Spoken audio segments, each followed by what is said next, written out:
Bien rentré de vos vacances? J'espère que vous avez passé un bel été. Pour ma part, je suis allée en France 2 semaines en Normandie et en famille. Non loin des merveilleuses plages au milieu de nulle part. Et c'était réellement bien. Revenons à la partie 5 du Quilt Mystère Discovery.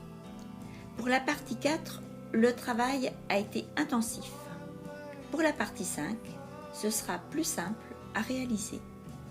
Dans un premier temps, vous allez coudre la bordure et pour cela, vous aurez besoin de la partie restante du tissu numéro 16, Rhapsody, et de finir les angles en onglet. Prenez la partie restante du coupon de 140 cm que vous avez mis de côté lors de la partie 2. Nous allons la couper exactement comme c'était expliqué lors de cette partie 2. Vous couperez des bandes de 6,5 cm ou 2,5 inches de large. Nous aurons besoin de couper ici, ici, ici et ici pour obtenir les bordures comme ceci. 1, 2, 3 et 4.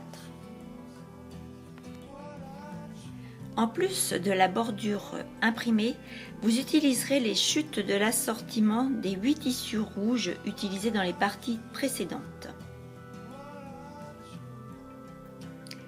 ainsi que les 16 carrés du tissu 18 de 10 cm de côté ou 3/7/8 d'inch que vous aviez mis de côté lors de la partie 3. Vous les recouperez sur une diagonale. Dans chacun des 8 tissus rouges, vous couperez 2 carrés de 10 cm ou 3/7/8 d'inch que vous recouperez sur une diagonale ou 4 triangles en vous servant du gabarit pour obtenir au total 32 triangles B.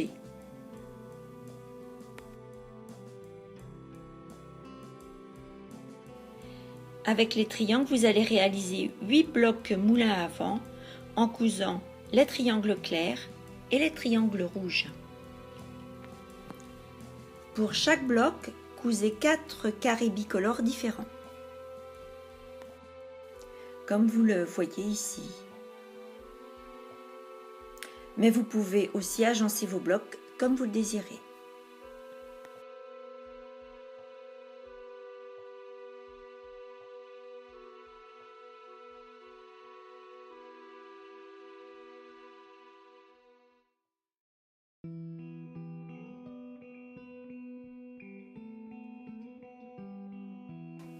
Sur le centre de chaque bloc, j'ai appliqué une fleur en coupe sélective. Pour ces fleurs, j'ai ajouté un nouveau tissu, numéro 27, Yayette bleu clair. Les dimensions de ce cercle sont de 3 cm ou 1/8 d'inch. Afin de trouver un motif plus facilement, j'ai pris le cercle, je dessine son contour sur une feuille de papier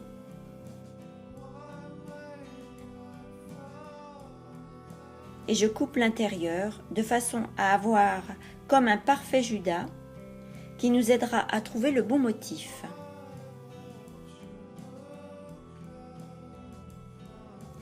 Puis je prends un crayon, je dessine mon cercle sur l'arrière du tissu.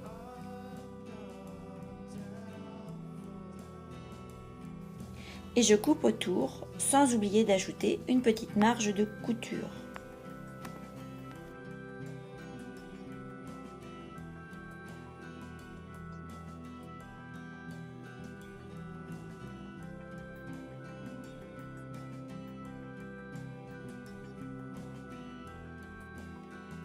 Nous allons réaliser les cercles comme ceci est expliqué dans la partie 2.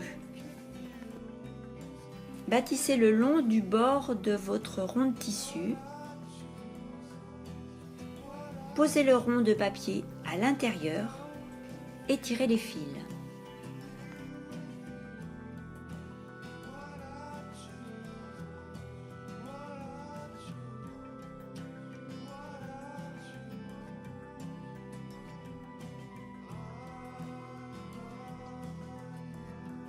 J'ai utilisé une aiguillée de fil en double car en tirant fort, il pourrait casser.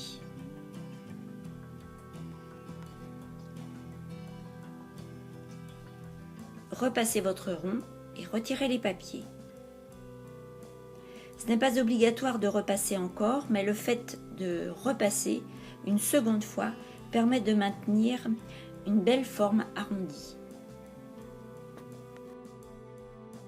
Et ensuite, appliquez un cercle sur le centre de chacun des 8 blocs. Lorsque vous avez fait ceci, la partie 5 de votre quilt mystère est terminée. J'imagine que vous vous demandez comment vous utiliserez ces 8 moulins à vent. C'est un mystère, et ce mystère vous sera dévoilé lors de la partie 6. À bientôt!